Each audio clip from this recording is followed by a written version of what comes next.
Good morning. It's St. Patrick's Day and I'm wearing my green. I hope that you are wearing your green too, because if you're not, pinch. All right. Um, Lions and tigers and bears. Oh my. Today we're talking about scary things because the title of today's program, and I'm going to share that in just a minute because guess what? I need to pin us to the group. Make sure that we have access to what we need, that all my peeps can see us. All right, there I am. But I got to get in the group and now I can pin it. And if you are watching, please put live, hashtag live. Good morning. It's happy St. Patty's Day. Woo, woo, woo. As I was saying, lions and tigers and bears. Oh my. I see Margaret, who is just so excited that it's St. Patty's Day. And I wore my green just for you. So I hope that you are going to have an incredible St. Patrick's Day because I know you enjoy it so much. Okay, today we are talking about scary things.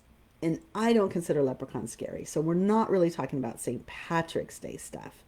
But we are talking about facing danger and this kind of fear we have about wild things. And I might not be talking about animals or leprechauns, but more about the thoughts in our head that keep us stuck and not moving forward, right? So, if you don't know me, I am Coach Tina.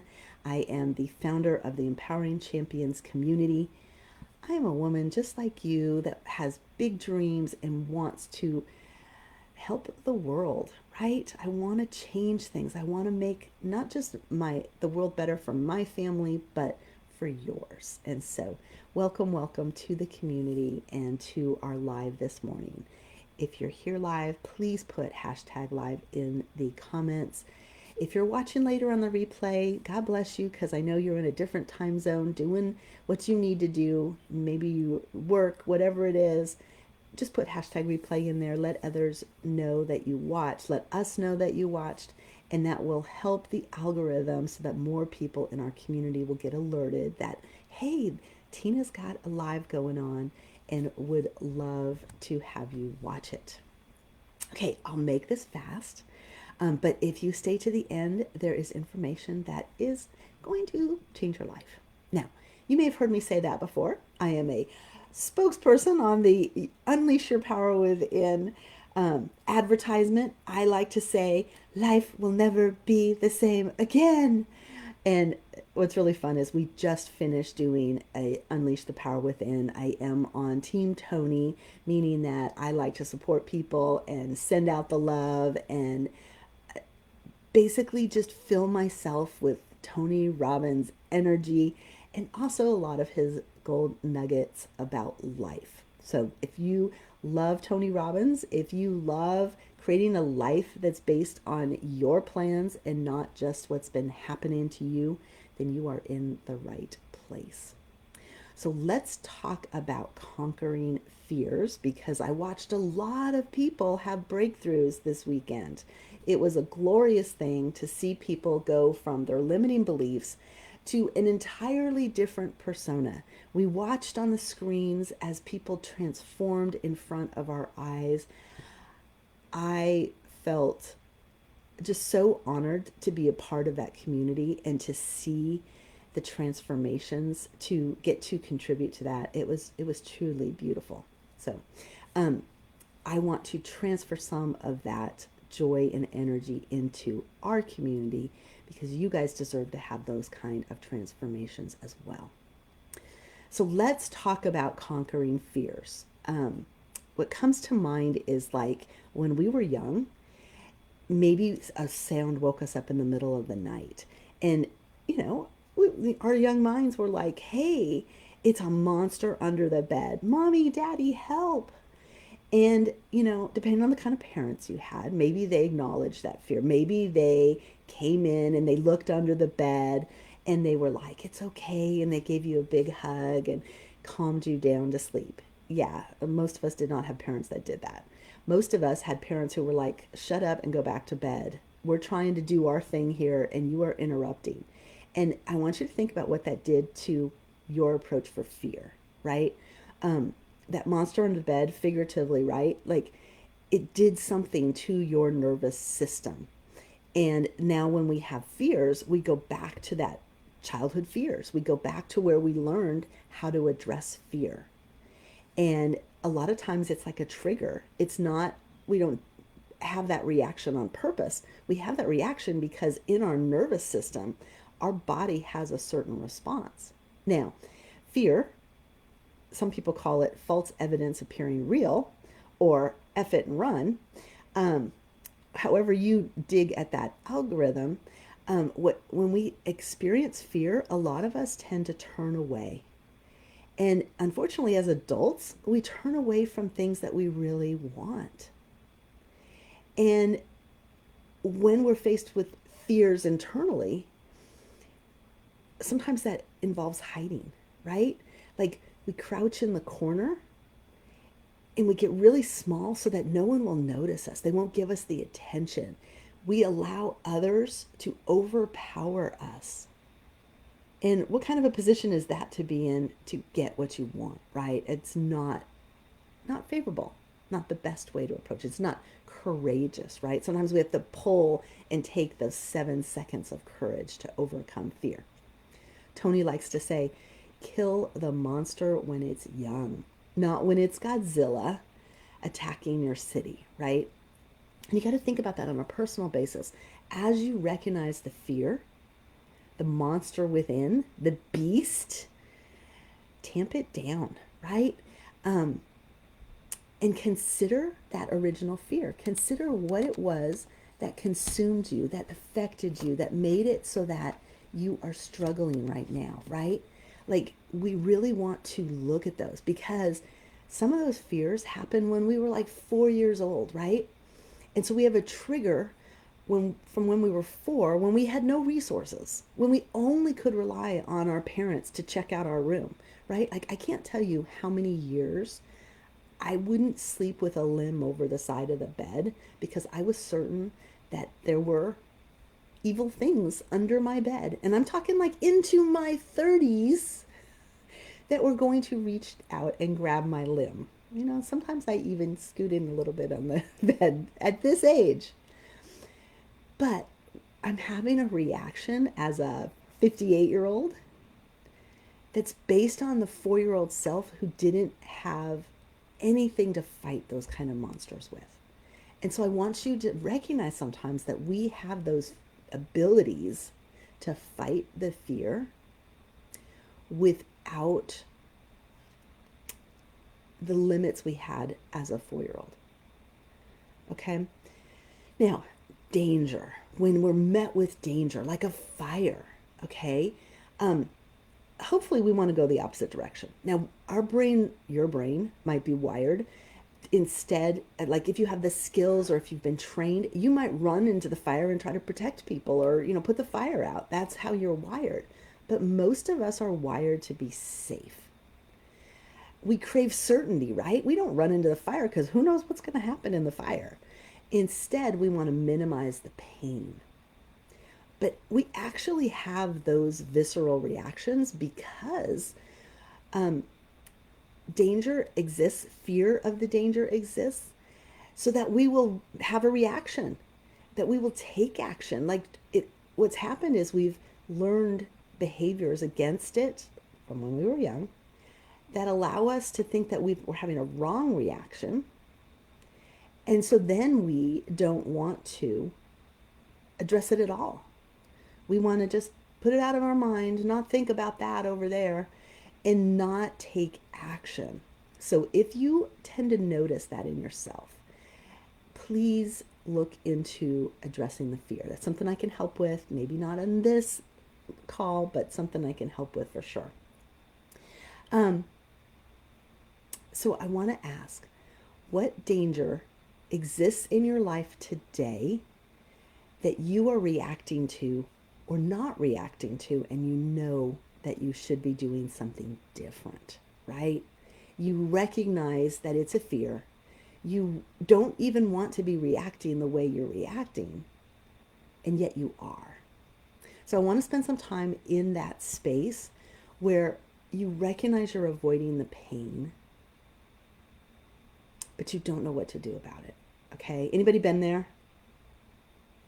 I know that I have. And in fact, this is all part of my series because we are getting ready to go to Africa, and it's pulling up some fears that I have about travel and things being out of my control, right? Like I like certainty. Certainty tends to be a go to emotion for me. Many of us go there when we're nervous, right? Like we have our emotions that we want to go to, and when we're playing at our best level, when we're in a great state, we can hit those emotions. But when we're addressing the inner conflicts, the monsters inside of us, we tend to go to those root human needs, and the one that most of us are wired for is certainty. So, whenever I go travel, I always take a look at like what scary things are there. Like what spiders do I need to know about? Are there gonna be snakes? Like where do the cobras live? Right? Like gotta figure this stuff out. So there's that base level of, I mean, there are lions that roam the wild, and I'm going to be in a city. So I'm kind of like, it's okay because it's Kenya and this is a campus out in this town. It's, they, people pay a lot to put their kids there. So there probably aren't lions roaming in this town. I've looked at the pictures online. It looks pretty cool. Um, I'm even like, I've looked into getting the water jugs or whatever water cups that have the filter in it, so I don't have to worry about the disease that way. But like I'm thinking this through, right? But when we put our stuff together, one of the things they said was you need to be prepared to take malaria. Now they said malaria shots. Now, isn't it interesting to think about fear? I don't like shots because when I was a kid, I didn't like shots, right? Like I have gotten shots as I've gotten older, but now we have all this whole vaccination thing that goes on in our world, right? And with my background now, looking at the things you shouldn't do in your body and introducing things, I'm like, oh, I don't really want the malaria shot. So I actually went out and researched it because, hey, knowledge can be power, especially when you want some certainty. And so what I found was the malaria shot is actually not a thing. It's a malaria shot for people who live in Africa, and just like we get vaccinated for measles, smallpox, whatever, um, that we've done for hundreds of years, they have a malaria vaccination series that would be for someone who lives there. So I think it's kind of odd that they said, "Are you taking the vaccination?" Because it's not really a thing. And if I'm wrong, hey, guess what? I'm calling for help here. So if you know someone who has information about malaria, please let me know. But what I did find is there's a series of pills that you can take. And the pills have to be taken for a couple weeks before you go. If anybody's keeping track, we are going in a couple weeks. I have got to get to the doctor and get this medicine. And I think it's fascinating that I am apparently afraid of this whole concept and am doing nothing. I am not taking action because I don't like to take medicine. I don't like the way my system reacts to certain things. And isn't that fascinating that that is the way that I am reacting to things? So, you really want to evaluate how you do things and what you're really afraid of. And ask yourself, what is it costing you? So for me, I'm avoiding the pain of getting a shot. I'm avoiding the pain of taking a pill and maybe having it affect my body in a way that hurts my health, right? And isn't that funny? Because I think that malaria might be a little bit rougher on me than the actual taking the medicine. Just saying, isn't it interesting? And then the other part to that is we are getting there right at the end of the rainy season. So they already told us, like, wear shoes you don't mind getting muddy because there's going to be muddy water everywhere, muddy ground. And we all know that that's the breeding ground for mosquitoes, and mosquitoes are what brings malaria in. Now, Chris is so funny. So, Chris is my husband, if you don't know. He has no fear, literally no fear. And he's like thinking I'm crazy that I want to get a drink filter because he's like, whenever I go to any country, I always drink their water. Everything's fine.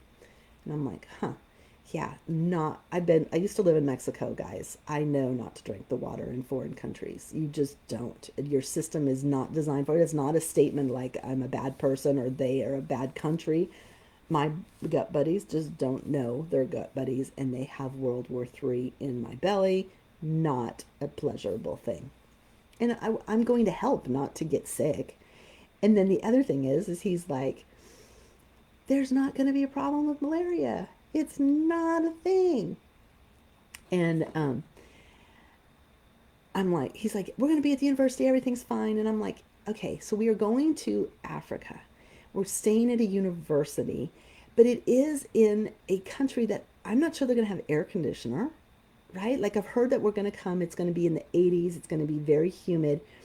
If we don't have air conditioning in our hotel room, or not a hotel, it's a university dorm, I'm assuming that they're not going to have air conditioning. We barely have air conditioning in our dorms for our kids, right? So I'm assuming that we're going to need some ventilation. We're going to have our windows open. There are going to be mosquitoes. And then we're taking a tour for 4 days or for 5 days afterwards in areas where we're going to go to an island.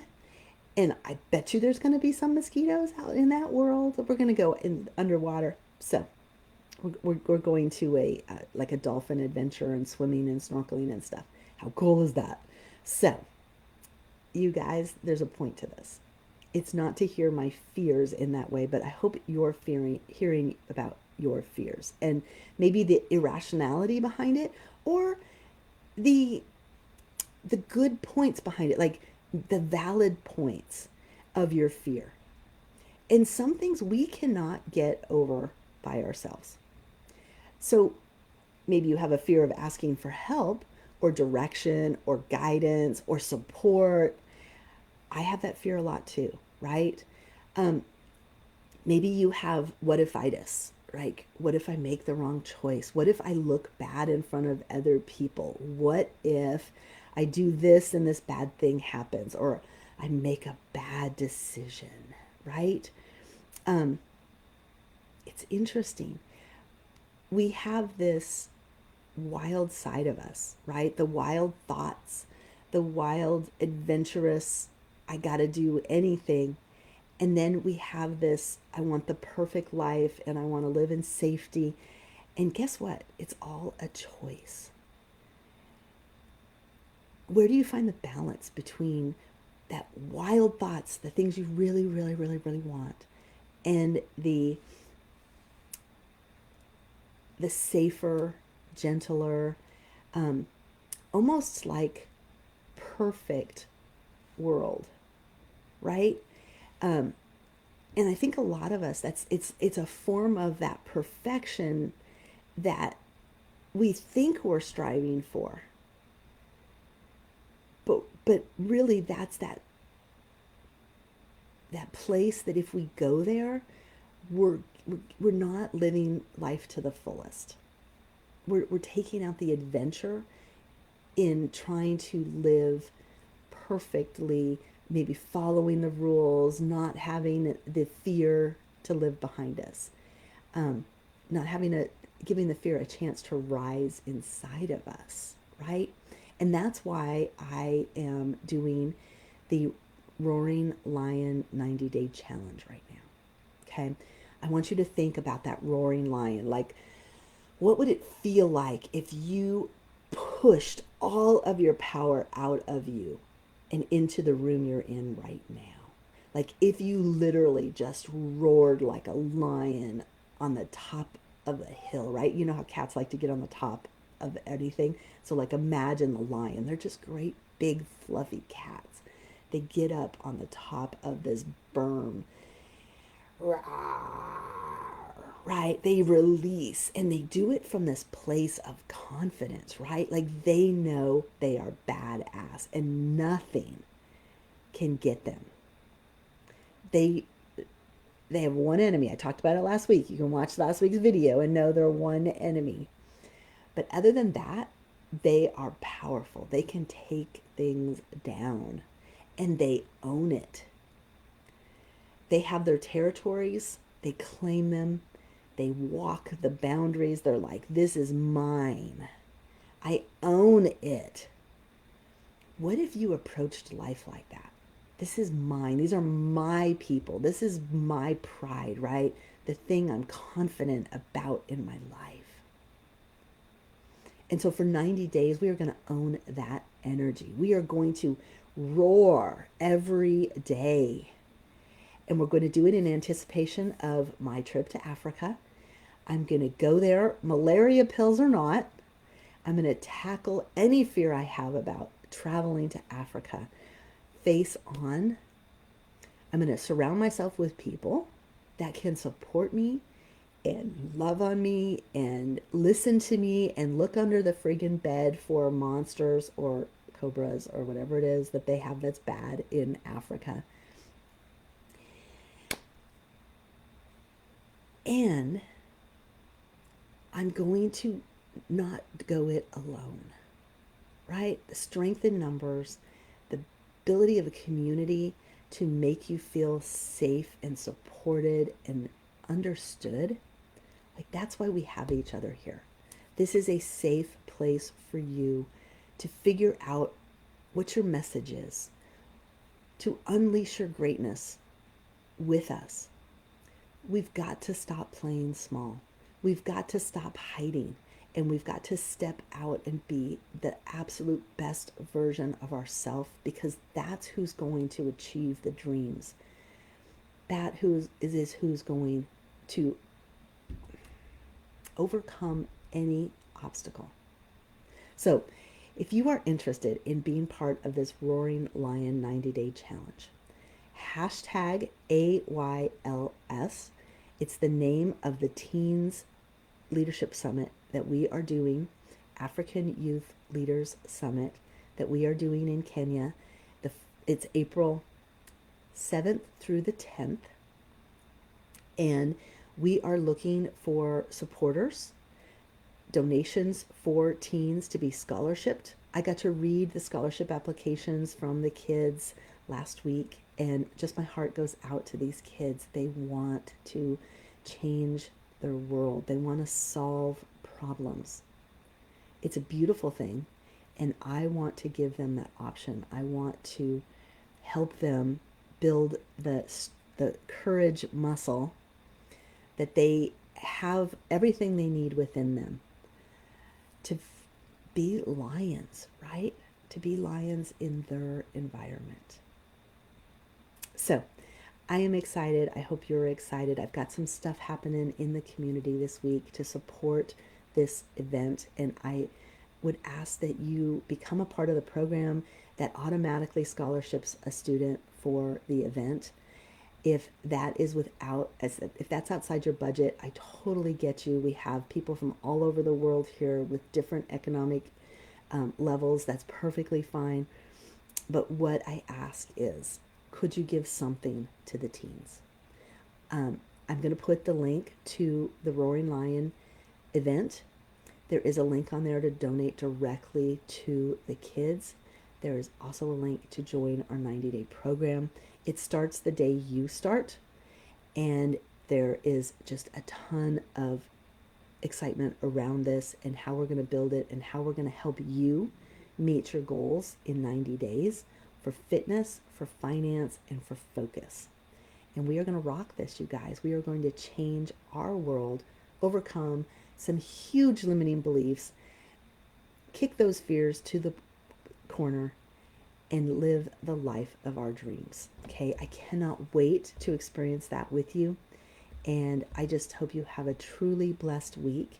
Anyone that's interested in more information on the Roaring Lion 90-day program, immediately after this, I am doing a Zoom. The event is in the community.